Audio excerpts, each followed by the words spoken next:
Wednesday, man. It's time to go. We got some good stories for you guys today.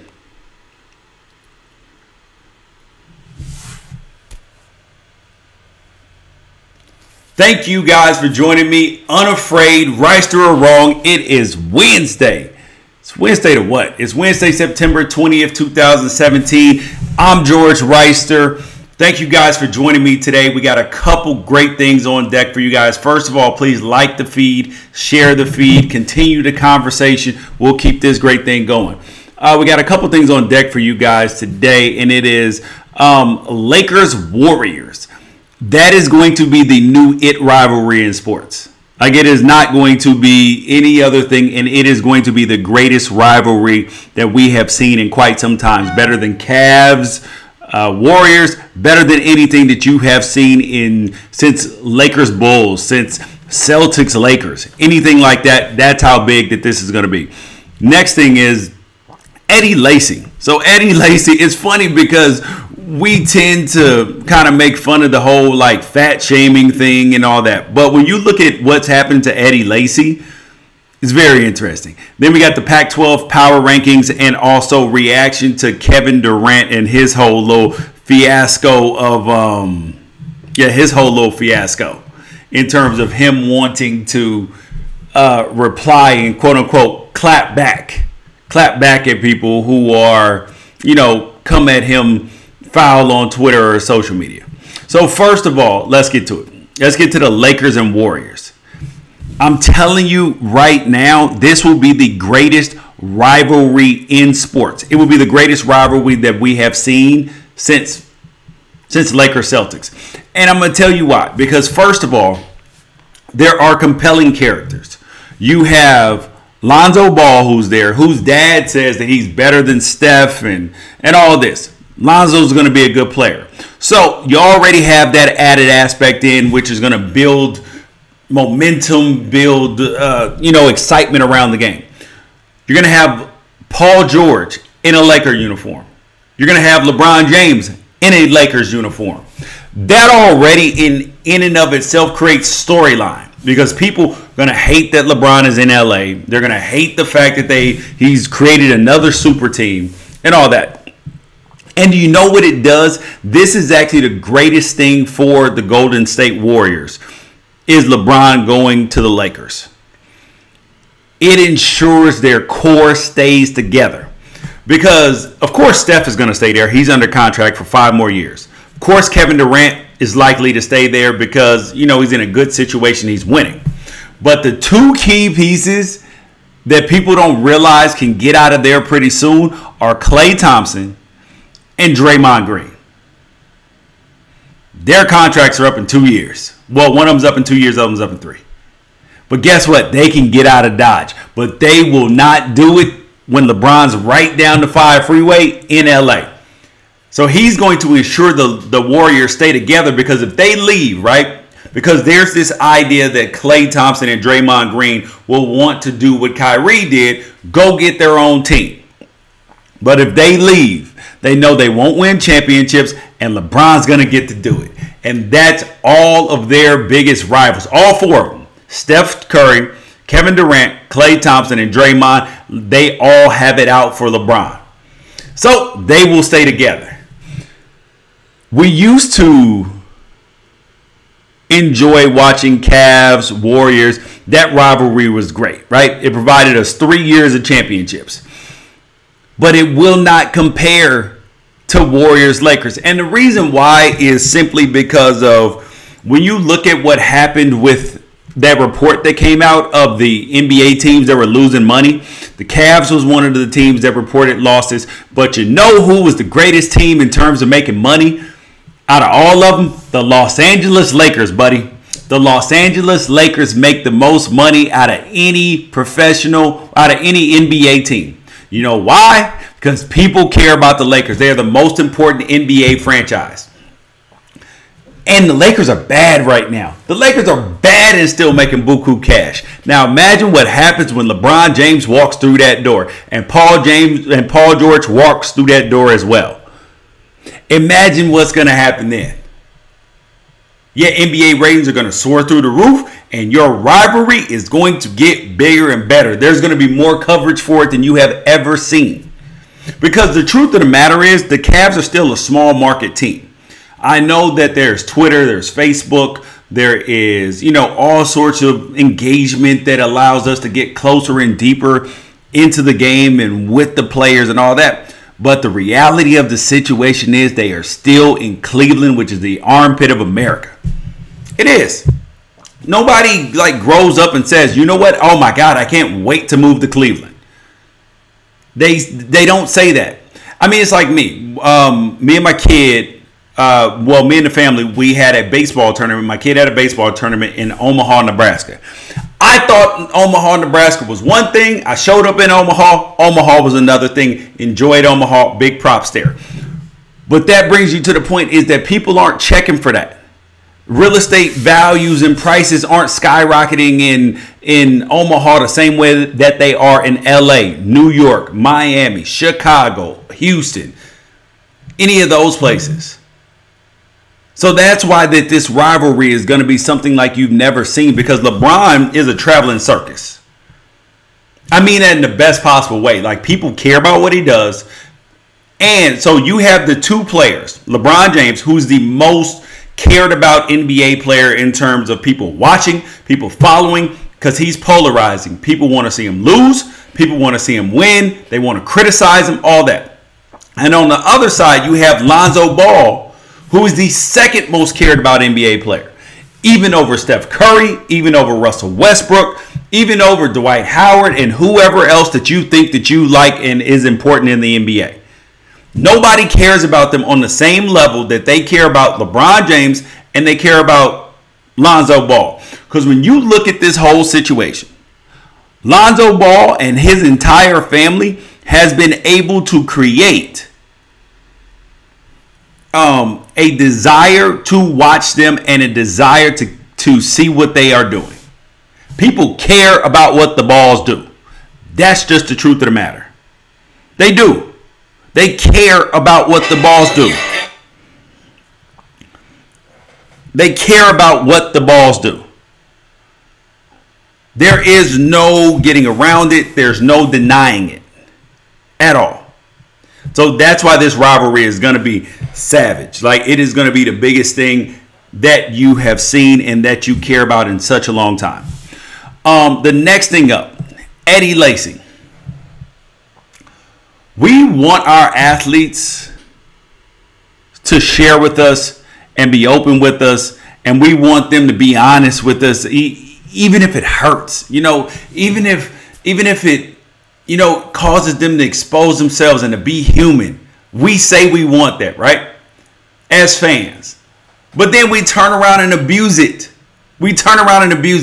And Eddie Lacy, he recently did an interview with ESPN The Magazine. I just posted it on my Twitter, at George Reister. Do you know what Eddie Lacy did?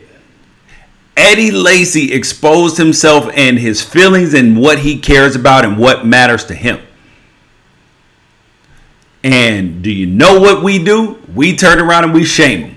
Because he brought up, Eddie Lacy's known for being overweight as a running back. Just the truth. That's just the truth. Mike McCarthy called him out when he was with Green Bay. The fat running back. And then what do? As fans? Fans pile on. Oh, fat Eddie Lacy. He doesn't know. He's a fat ass. He's this. He's that. He's sorry. He's this. That's why he can't run. Put down the China food. All that, right? But he let us in deep into this and about how he overeats, right? Because the reality is, when you really look at the psychology of this, I know we're getting a little bit deep. You look at the psychology of overeating. And it is coming from other emotional problems. Because some of you overeat. I've overeaten before. It's a mental thing. That's how people cope. They deal with stress. All that. May not be healthy, but these are the realities of life. But when things get put out in the media, I think that a lot of times we forget that athletes are human beings. And we get the notion and the idea that money cures pain. emotional, physical, or any of that. And the reality of it is that it doesn't. Because if you think that it is okay that Eddie Lacy feels some type of better because he's a multi-millionaire about people calling him fat, you think that makes him feel better? Hell no. Hell no. That doesn't make him feel better. The reality is he's still hurting. And there's no amount of money that can cure your hurt. That's just the truth of the whole thing. No amount of money can fix somebody abusing you and hurting you. So Eddie Lacy and other athletes, they give us their trust when we shouldn't really get it. When we don't deserve it. It's just like when he went to the Seattle Seahawks. Part of his contract is that he had to get down. He was at 267 or 268. He had to get down to 245 pounds. And he got $55,000 every single time he made weight throughout this whole process. And what did people do? Oh, man, he's being incentivized to lose weight. There's no reason. He's not a professional. Nobody should have to encourage you to play football and all this and that, right? But why was it public information anyway? I mean, he talked about 20 minutes after every weigh-in. It's out on Twitter. It's being talked about in the national media. So how on earth is that reasonable, fair, or right? It's not. Because let's take your life, for example, right? How many times you had one too many drinks, stayed out too late, didn't quite get up from work? You can call in sick. You got sick days. You got PTO, paid time off. How many times have you overeaten? How many times have you did something that you weren't supposed to do? It wasn't put out publicly in the media. And just because this guy makes millions of dollars, it doesn't excuse it. Because one of the things that he talked about was the trauma that happened to him when he was a kid. Because he wasn't always a chubby kid. Katrina, family got displaced, ran out of money, had to go live with aunties or grandma or whoever it was, but 10 people in the house. Yeah. And then when you are poor, do you eat good food? No, because eating better is expensive. So you get fed things that are going to fill you up, bread, fried food, all these things that are heavy in your stomach and make you feel full all the time.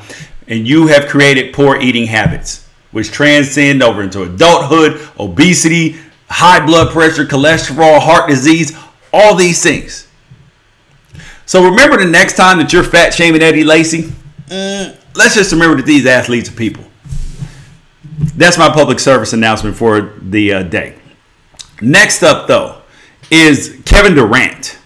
So Kevin Durant got on Twitter and used his dummy account, his fake ghost account, whatever the hell that you want to call it. And he went on there trash talking his people. I want to respond to a comment. You said, that's BS. Being rich comes a price. Okay. There is a price to being famous. There is, in terms of your public life is not always your public life, that things are out in the open and all that. It is. But does that mean that your paychecks give people the right to then abuse you? Because remember this, is that athletes at the end of the day, athletes, artists, entertainers, whoever it is, they are still human beings. So the same stuff that you go through in your life, right? You get a divorce. Kids not doing well in school. Kids having emotional problems. You can't get pregnant. You are, whatever the hell is going on in your life, mom sick, dad sick, whatever it is. The reality of it is, just because you're a millionaire doesn't make it go away. Like, you still go on with it. Like, you still have these same problems, except for they're played out in the public eye, which intensifies it a lot more. Because now you got to deal with not only the shame of whatever the hell that you're dealing with, but then you actually have to deal with the fact that every other person walking around on earth probably or could know about it pretty soon. Everybody. I mean, look at what's going on with Kevin Hart.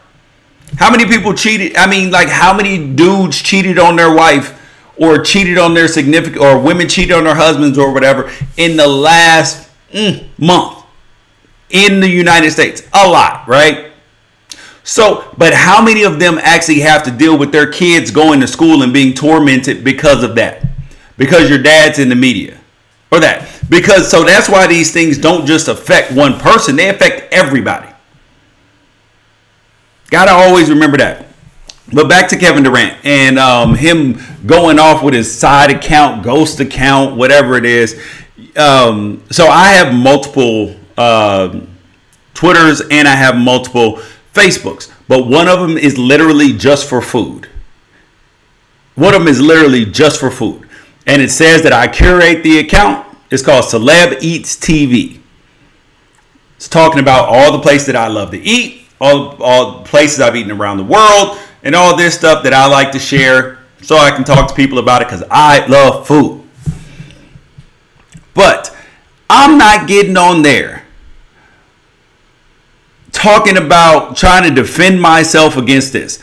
And I will tell you this, there's a certain element of being famous or being popular or putting yourself out here in the world that you open yourself up to criticism.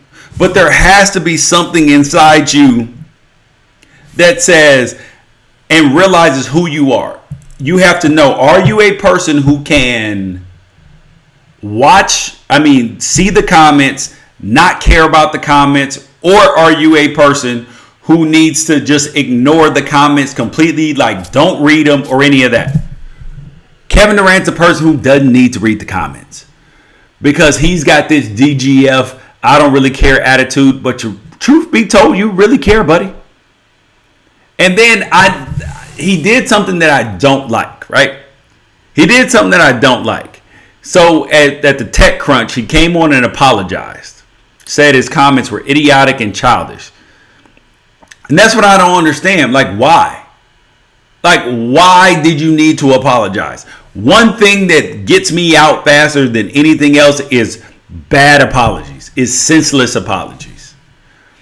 Because truth be told, it's different if you apologize because you realize what you did was wrong, or you meant or you didn't mean what you said, or you changed your mind about how you thought about it. That's one thing. But the reality is that Kevin Durant got on to say that because that's what he really meant. So your apology should actually be not that I'm sorry about the comments because they were idiotic and childish. You should have said is I shouldn't have posted them. That's what you need to apologize for, is that I shouldn't have posted these. That was a bad idea. And you can also take the apology route, which is my favorite in terms of making people even more upset when you really meant what you said, is listen, I apologize if my comments offended you. I apologize if you're hurt by what I said, by what I did. I apologize for that if you're hurt by it. Not I apologize for doing it or I'm sorry for doing it. But the apology, that's like the backhanded apology. Because the reality of the situation is that you can liken everything to like Disney movies and cartoons and all this. What did Bambi's mama say? If you don't have nothing nice to say, don't say nothing at all. So that's the same thing that you have to equate this to on Twitter. Either say something or don't. Because at the time that you start to try and explain yourself to trolls, it doesn't work. Because I have a theory. I have a theory that I believe is foolproof when it comes to social media, when it comes to Twitter, when it comes to any of that. You have two choices. You can either ignore the trolls, which is probably the most prudent answer, or you can go hard on the trolls. Or you can go hard on the trolls. Like there's literally no in between. If you sit there and try to reason with them, it's not going to work. You cannot reason with people who are being emotional and are on attack the entire time. They came on here, they went on their own dummy ghost accounts, 'to attack you, my friend. So why would you respond to them? And the reason why Kevin Durant got caught is because what goes on in the dark must come to the light. These are the realities. These are the breaks, man. Almost every single time I get on Periscope, I get some trolls saying, calling me the N-word, calling me this, calling me that. Listen, bro, if you were trying to rattle me, throw me off my game because you call me a name, that's not going to work. It's not going to work. But in real life, if I have to deal with you, I'll cut you off. Because I don't have to take that. I don't have to deal with that. I don't need that energy. But this is where sometimes millennials at times, and just sometimes people in general, get a little too sensitive. Which is, they say, I don't want this negative energy around me. But the reality is, sometimes it's just people who love you and care about you telling you, you know what? You messing up right now, son. You messing up right now, friend. You messing up now, brother, sister, uncle, auntie, cousin, friend, whatever it is. We have to be able to distinguish the difference between haters and detractors and negative people and people just people loving on you and saying, you know what, this ain't the best idea. This is a horrible path that you're going down. Because I've heard people say that, oh man, listen, I don't want this negativity around me. I don't want this and that. But reality, they're just trying to help you. They're trying to love on you. They're like, you know what? No, this ain't the best path for you because you're headed to destruction. That's just the truth. Everybody ain't you. Everybody ain't trying to be you. That's the truth. Everybody is different. The last thing we have up for today, though, is the Pac-12 power rankings. Because Pac-12 doesn't get enough love. I say they're the number one conference in the country. This year, I believe I will be proven right. But the reality is this, is that if we've learned a couple things throughout this whole 3 weeks of college football, and mind you, just so you know, my college football top 10 will be out tomorrow.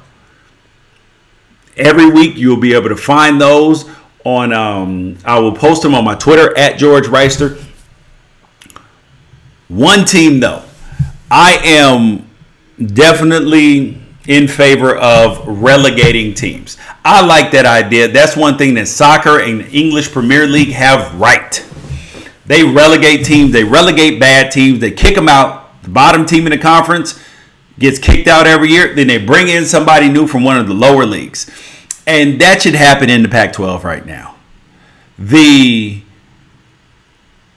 Oregon State Beavers, they need to be thrown out of the Pac-12. And you can put in San Diego State. Because San Diego State has already beat Arizona State and Stanford. They've already beat Arizona State and Stanford this year. So guess what? Throw out Oregon State, who's the worst team in the Pac-12. Put in San Diego State. But just for the Pac-12 rankings, though, we have Oregon State, the best team, the worst team in the conference at number 12. Arizona State at 11. Because finally they showed a sign of life. Yeah, they lost to Texas Tech 52-45. But guess what? The offense at least showed some firepower. And I'll tell you this, they play Oregon this weekend. And the Ducks better show up. The Ducks better be ready. They better be ready. Because their defense sucks. But their offense scored 45 points on Texas Tech. So you better be ready. Next up, number 10. How the mighty have fallen. Stanford is at number 10. They're sitting at 1 and 2. And last week they were 4th in the power rankings. In the Pac-12 power rankings. So remember, if you don't remember, I did say that the Stanford will for sure finish in the top 3 of the Pac-12 power rankings. Yeah, no. Nope. David Shaw and Stanford, for years, right? What do we know about Stanford? They are tough. They're physical. They're hard-nosed. Maybe they can play that Big Ten SEC brand of football where you just run and punt. They're the tough guys, right? They're getting pushed around like cream puffs. They don't even look the part. Like some of their defensive linemen where you had seen so many. They're tough. They got the black paint on their face. I mean, the sleeves, they got them taped down, everything. These dudes at Stanford now, they got loose jerseys. They're falling all over the place. I was like, yeah, no, this ain't David Shaw's team. This is not David Shaw's team. I know he's going to get it fixed, but the reality is he's not a miracle worker. Next up, Arizona Wildcats. Arizona has one thing going. That's their quarterback, Brandon Dawkins. I mean, they literally have nothing else going besides Brandon Dawkins. Nothing. These are the Pac-12 power rankings. Arizona's at number 9. They have nothing else going besides their quarterback. He's like 90% of their offensive GDP. And if you stop him, you beat the Wildcats. Number 8, Colorado. I know some people are kind of wondering, like, why the hell do I have Colorado ranked so low when they did well last year? Quarterback is back, all that. Steven Montez, all that. Well, the reality is, look at the teams in front of them. How can I put them in front of Utah, who's sitting at number 7? The best thing that Utah has going is Oregon transfer Darren Carrington. I mean, the kid has been absolutely, like, phenomenal. I mean, phenomenal is not even a good enough word for him. He finished this last game, with 150 receiving yards and 3 touchdowns, and he's been over 100 yards every single game he's been there. I wasn't upset when Coach Taggart kicked him off the team in Oregon. However, when I see the stats this dude is putting up, I'm like, maybe my Ducks could have used the man. But God bless him. Good thing he's gone, probably for his own best interest and all that. But the number 6 team in the Pac-12 power rankings is UCLA. UCLA was number 2 in the power rankings last week, but they fell down after they lost to Memphis. And I was upset with the fact that they lost to Memphis for multiple reasons. I don't know when Pac-12 teams are going to stop letting these schedule makers get them to play 9 a.m. games. I don't understand that. 9 a.m. games in 2 time zones plus away, in Central Time Zone or Eastern Time Zone. What kind of sense does that make on earth, man? I don't even understand. It makes no sense. Makes no sense. And no, I'm not Rashad Evans. Josh Rosen tore it up. To the end of the game, he did throw 2 picks, but that's what happens when you fall behind and playing catch up. That's the reality of it. I mean, I don't understand this scheduling. It makes no sense why you would play a 9 a.m. game in Central Time or Eastern Time. I can't, like, your body clock is not used to that. Think about this. Professional players have trouble. The Raiders will have trouble when they go travel across the country and then have to play a 1 o'clock kick. So imagine, which is like a 10 o'clock kick here.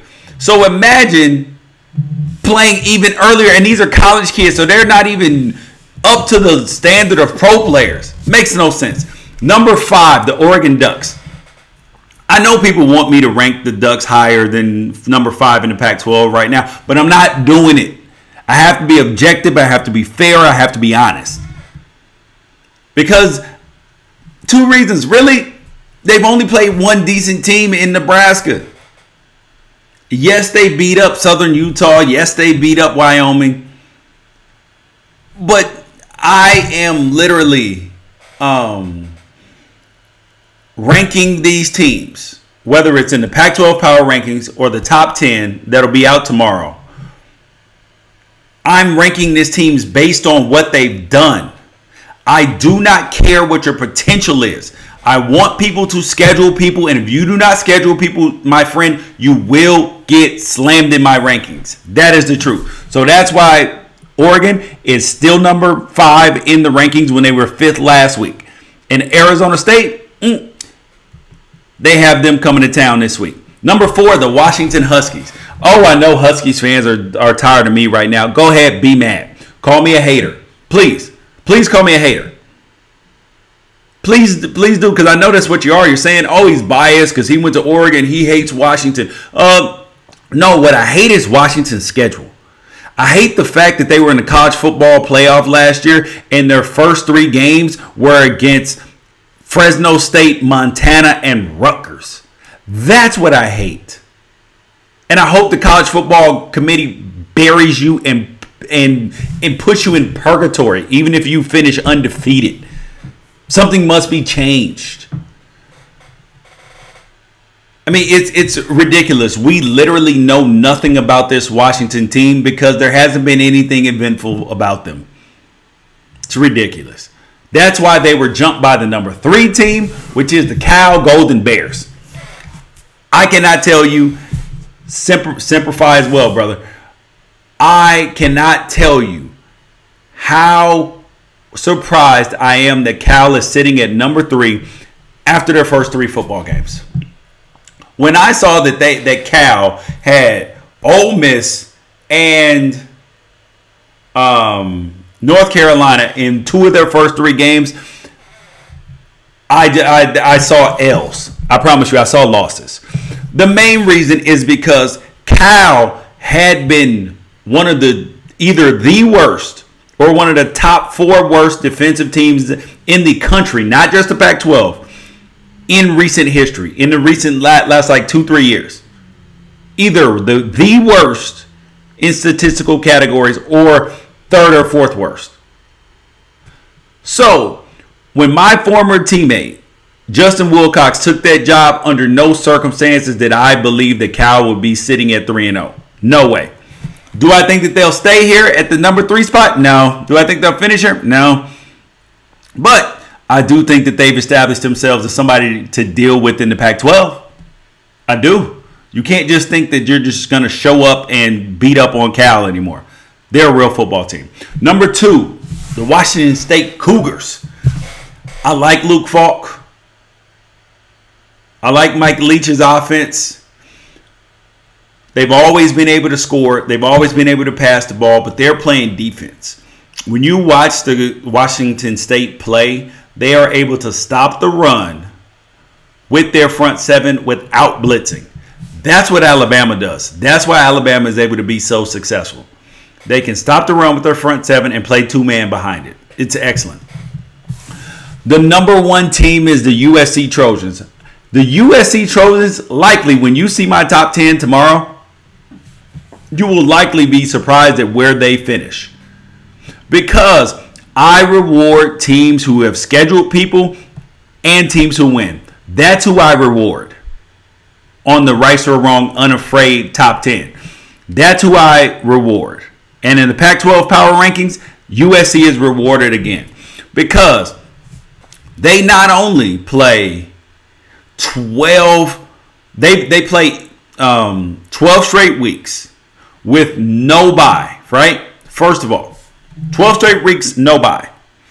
Second thing is, every single team that they play either is a Power 5 team or won at least 11 games the year before. No other team in the country can brag like a schedule like that. So USC, I don't care if they win ugly. I don't care if they win clean. Whatever the hell you want to call it, they will stay in the top spot until they lose. I'm telling you that. And they will get high marks in the top 10 as well until they lose, because I reward schedules. Because I'm a college football fan and I hate the junk that we get on Saturdays at times with these awful schedules. That's what it is. You guys, thank you guys for joining me today. Unafraid, right or wrong. I appreciate your time, appreciate your energy. Thanks for showing up. Thanks for coming. Peace out. We'll catch you tomorrow.